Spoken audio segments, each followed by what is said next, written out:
Aleluya. Dios los siga bendiciendo. Los saluda su hermano y amigo, el pastor Carlos Parga. Ya no hay marcha atrás. Es el tema que quiero compartir con ustedes, con la ayuda, claro, como de siempre, de la guianza del Espíritu Santo.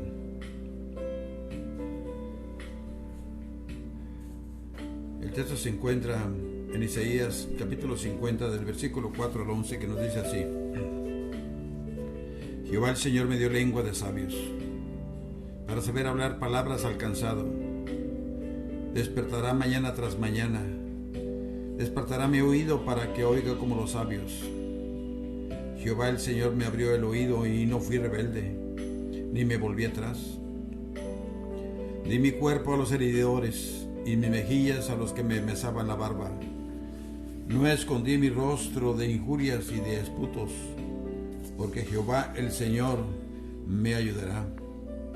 Por tanto no me avergoncé, por eso puse mi rostro como un pedernal, y sé que no seré avergonzado. Cercano está de mí el que me salva. ¿Quién contenderá conmigo? Juntémonos. ¿Quién es el adversario de mi causa? Acérquese a mí.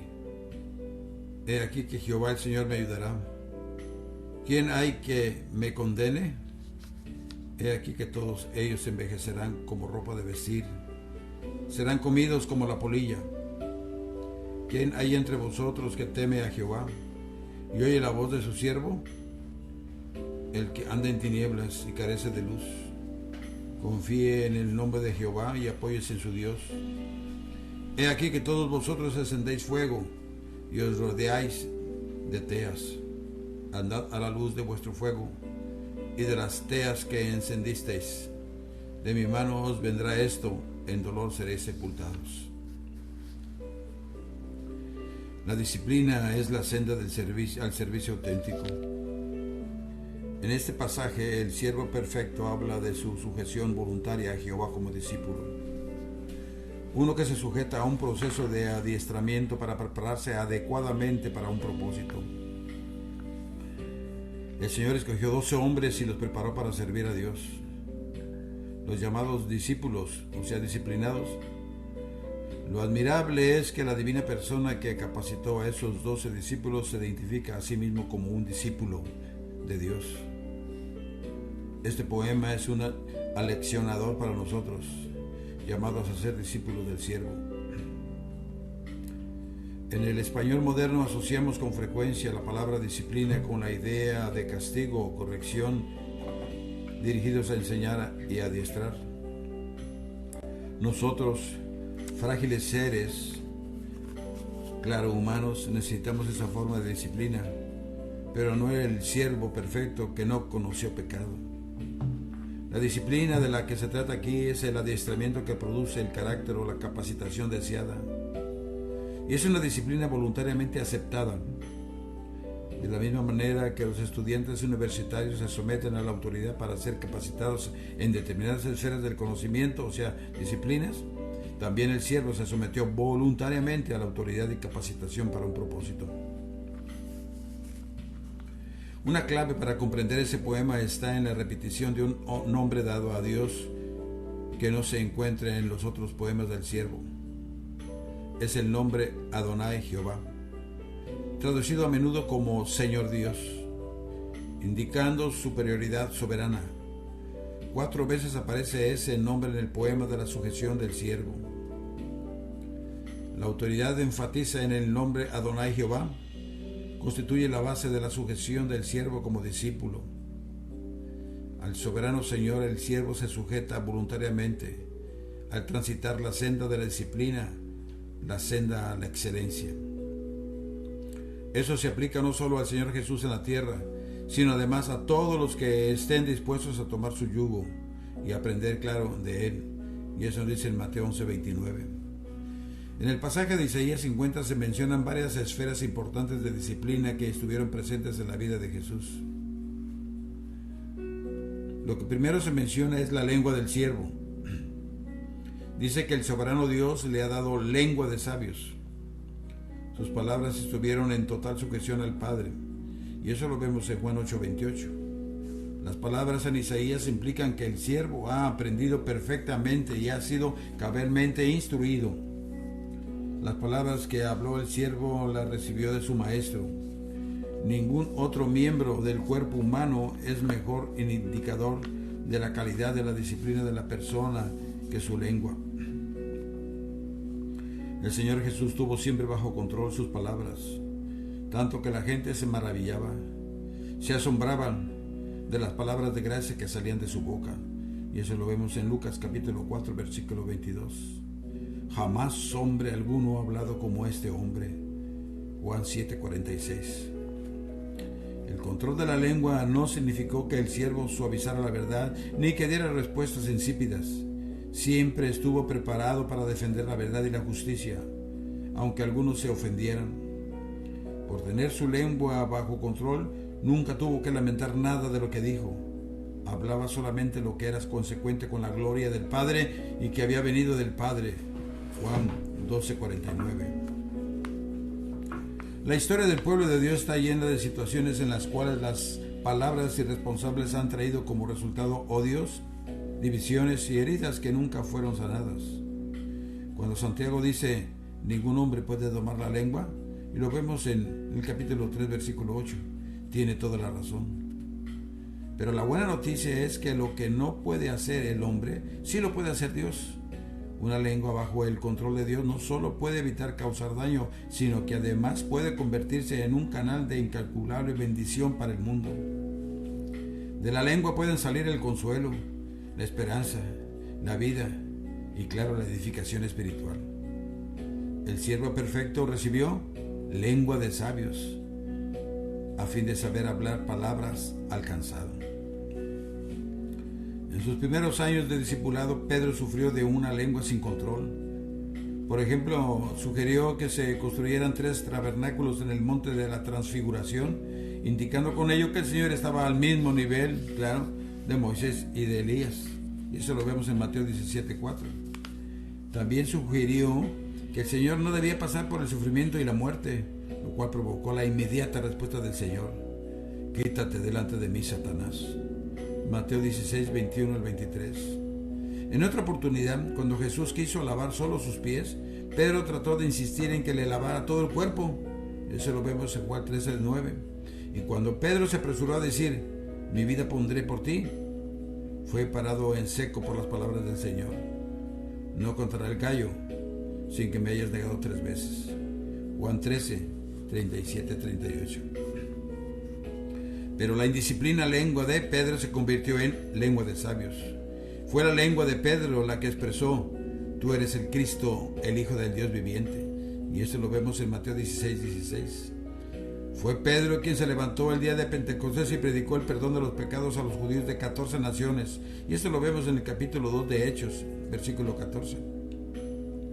El mensaje de Pedro introdujo la gracia de Dios a los gentiles en el hogar de Cornelio. Hechos 10. Pedro usó su lengua para defender la unidad de la iglesia cuando muchos deseaban ver separados a cristianos judíos y a cristianos gentiles. Hechos 15, del 7 al 11. Pedro mismo escribió en una de sus cartas, si alguno habla, hable conforme a las palabras de Dios, no devolviendo maldición por maldición, sino por el contrario, bendiciendo. 1 Pedro 4, 11, 3 y 9.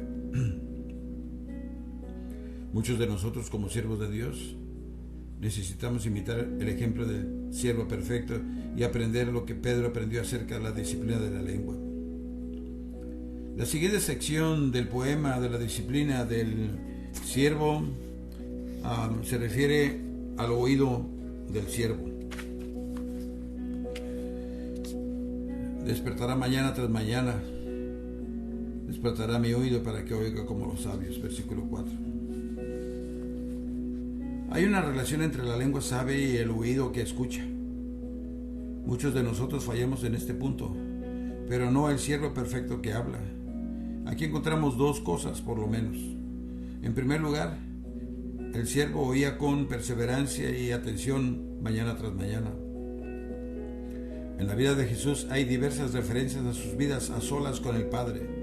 Marcos 1:35. Dice que el Señor se levantaba temprano de mañana para ir a un lugar desierto a fin de tener oración privada. Lucas nos dice que Jesús se apartaba a lugares desiertos y oraba. Lucas 5:16. Esa regular comunión con su Padre constituía para él una fuente de fortaleza espiritual cada día. Si ese escuchar mañana tras mañana era vital para la obra del siervo de Cristo, ¿puede ser menos importante para nosotros? Solo aprendemos si escuchamos. Todos tenemos necesidad de que el Señor nos enseñe constantemente.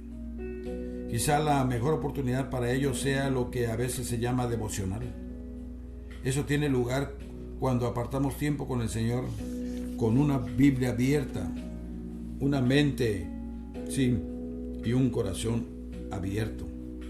La comunión de las mañanas, quizá el mejor momento para la mayoría de las personas, como lo fue para el Señor Jesús, prepara nuestra alma para las actividades del día. Ese tiempo con el Maestro nos estimula a caminar con el Señor a la luz de su palabra. Y claro, y nos prepara para la batalla espiritual contra el mundo, el demonio y la carne.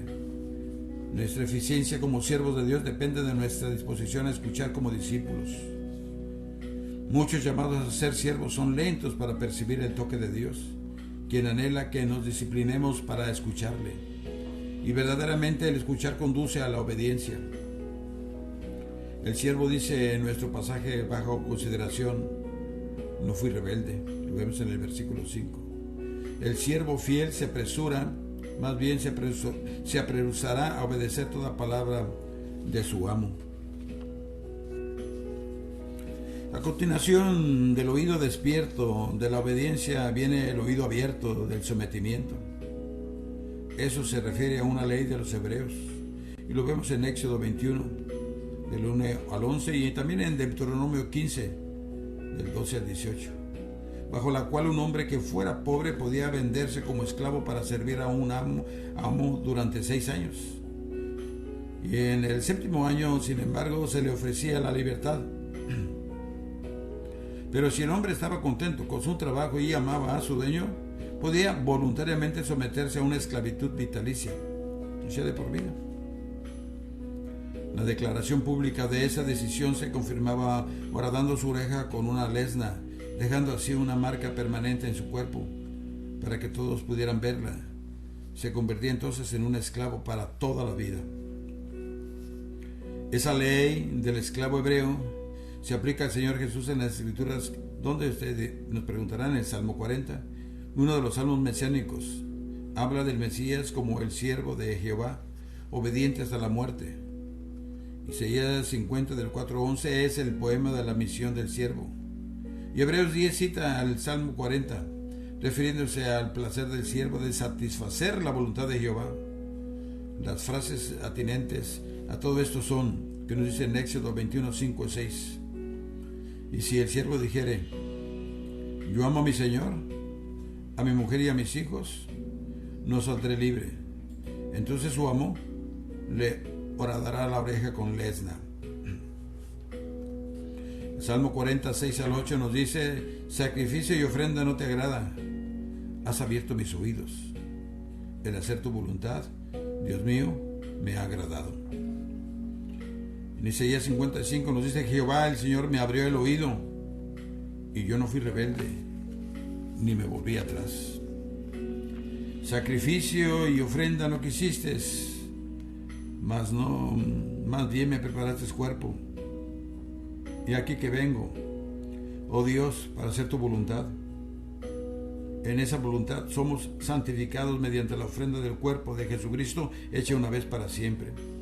Hebreos 10, del 5 al 10. Se ve claramente la entrega voluntaria de Jesús, el siervo perfecto para hacer la voluntad de Jehová. La voluntad de Jehová era que el siervo se sacrificará a sí mismo como ofrenda por el pecado, y como esclavo consagrado a nuestro Salvador fue obediente hasta la muerte. La señal de su consagración se ilustra por su oreja horadada, pero realmente lo demuestra su cuerpo en la cruz. Así el escritor de Hebreos modificó la cita del Salmo 40 refiriéndose específicamente al cuerpo del Señor Jesús. Tomás vio esas marcas y exclamó fervientemente: Señor mío y Dios mío. Juan 20:28. En la revelación que tuvo Juan en cuanto al Cordero en el cielo, estaba en pie un Cordero como inmolado. Los ángeles, los seres vivientes y los ancianos cayeron postrados delante de él y lo adoraron cantando: digno eres, porque tú fuiste inmolado. Y esto lo vemos en Apocalipsis 5, 6 y 12. Él llevará esas marcas en su cuerpo durante toda la eternidad y nosotros adoraremos al Cordero para siempre con todo nuestro corazón. El siervo modelo nunca rehusó la descomunal tarea que recibió. No fui rebelde ni me volví atrás. El siervo nunca se negó a aceptar íntegramente o realizar plenamente el mandamiento del amo. Para él no había marcha atrás. Eso se llama obediencia perfecta. No hay marcha atrás. La sujeción del siervo avanza ahora un paso más hacia su sufrimiento. El siervo obediente debe pagar el precio de su entrega. Su senda solitaria lo lleva ahora a la agonía del Getsemaní, la burla de los juicios y la tortura de la crucifixión. Los verbos activos del versículo 6 indican la deliberada disposición a sufrir del siervo de Jehová. Esa verdad se refleja con frecuencia en los evangelios. El siervo no fue la desdichada víctima de un cruel complot, sino que intencionalmente se entregó por nosotros. Jesús dio su espalda a los azotes. Tal castigo estaba reservado a criminales. Los continuos latigazos fueron horriblemente dolorosos. El siervo ofreció también sus mejillas a los que le mesaban la barba. A pesar de que no hay una referencia directa a eso en el Nuevo Testamento, es consecuente con el juicio de Jesús ante Caifás, el sumo sacerdote. Él nunca retrocedió ante la humillación de tener sus ojos vendados o de ser golpeado en el rostro y luego interrogado burlonamente para que dijera quién lo había golpeado. Dio su rostro para eso, y con furia y desprecio escupieron su rostro como si se tratara del más abyecto de los criminales. ¡Qué siervo tan maravilloso se entregó a sí mismo por mí! Alabado sea el nombre del Señor. Hay la percepción de que la obediencia implícita de todo siervo fiel termina en alguna forma de sufrimiento, tal como ocurrió con Pablo y Pedro y otros en los anales del Nuevo Testamento. El siervo no es mayor que su Señor y puede, por lo tanto, aguardar el sufrimiento. Eso no es ascetismo, sino la entrega a un propósito por amor a los demás. El tema de la sujeción continúa en los versículos 7 al 9 con la declaración de Jehová de ayudar a su siervo. El Señor me ayudará. Nótese que por tercera vez el nombre de Jehová es Señor Dios, el Todopoderoso que responde a las oraciones y que se preocupa por su pueblo. Con la ayuda del Todopoderoso, el siervo está absolutamente confiado aún en circunstancias de dolor y sufrimiento. La palabra empleada aquí por ayudará se usaba con frecuencia para indicar ayuda militar en el Antiguo Testamento. Aquí, sin embargo, el contexto no sugiere ayuda exterior, tal como un batallón de infantería, sino más probablemente ayuda interior en cuanto a la actitud de mente y determinación. La idea parece ser que Jehová dará a su siervo la perseverancia y la paciencia para ser perfectamente obediente. El resultado de la determinación del siervo es que él no resulta deshonrado. Aunque el sufrimiento resultara en muerte, no es una deshonra porque esa muerte es con un propósito noble. Está implícito aquí que Jehová lo reivindicará y ese conocimiento comunica a su siervo nueva fuerza y renovado valor para la tarea. Con la doble promesa de que el Señor lo ayudará y de que no quedará deshonrado, el siervo declara su determinación de perfeccionar su obra. Puse mi rostro como un pedernal. En tiempos bíblicos se utilizaba el pedernal en herramientas para cortar cuando no se disponía de hierro o de bronce. Aquí el pedernal indica el carácter resuelto mostrado en el Señor Jesús al aceptar su cruz. Lucas emplea un lenguaje similar para referirse a la partida del Señor a Jerusalén. y la crucifixión. Dios obró en Ezequiel de la misma manera. Al aceptarse una vida de presiones y decepciones, ya no hay marcha atrás. De nuevo el siervo declara que no será avergonzado. Los impíos trataron de desmentirlo con un juicio escarnecedor y una sentencia injusta, pero no pudieron. Como un siervo que hacía perfectamente la voluntad de su Señor, nunca fue avergonzado. En el versículo 8, el siervo es declarado inocente de toda culpa. Sus enemigos dijeron que su sufrimiento era prueba de que Jehová lo había abandonado y de que estaba recibiendo el castigo merecido por los pecados cometidos. Pero Jehová vindicó totalmente a su siervo, hijo, en la resurrección, ascensión y, claro, exaltación y reino futuro. Él es vindicado como el siervo perfecto y sus enemigos encontrados falsos. Esas palabras de Isaías pueden haber confortado a Cristo en las negras horas del Calvario. El siervo, confiando en su vindicación, desafía ahora a sus adversarios. ¿Quién contenderá conmigo? Juntémonos. ¿Quién es el adversario de mi causa? Acérquese a mí. Ese es un reto al que nadie responde. Nadie puede con justicia acusar al siervo perfecto. Pablo llega al clima de su argumentación en el libro de Romanos con una serie de desafíos parecidos. La persona cuya justicia está basada en el Salvador resucitado lanza el reto. ¿Quién acusará? ¿Quién es el que acusará? ¿Quién nos separará del amor de Cristo? Nadie. Romanos 8, 33-35. El siervo está también confiado en la derrota de sus enemigos, comenzando con la repetición del hecho de que el soberano Señor le ayudará y lo vindicará. El siervo dice de sus enemigos: todos ellos se envejecerán como ropa de vestir, serán comidos por la polilla. Estas figuras del lenguaje indican la gradual pero segura destrucción del enemigo. Sus acusaciones al final no servirán de nada en el tribunal del juez del universo. Entre esos enemigos humillados se llegue firme el siervo perfecto. En los últimos dos versículos de este poema del siervo, o sea, versículos 10 y 11, Jehová se refiere a dos categorías de personas: los fieles y los infieles. Se exhorta a los fieles a confiar, a los infieles se les advierte que la senda que han escogido los llevará a la condenación. En la pregunta de Jehová: ¿quién hay entre vosotros que teme a Jehová y oye la voz de su siervo? ¿Él quién representa a los fieles que se encuentran entre los vosotros infieles? Siempre ocurre lo mismo en esta vida. Los fieles son una minoría que teme al Señor y obedece la voz de su siervo. Por cuanto tienen a Jehová en santa reverencia, serán ciertamente obedientes a su siervo.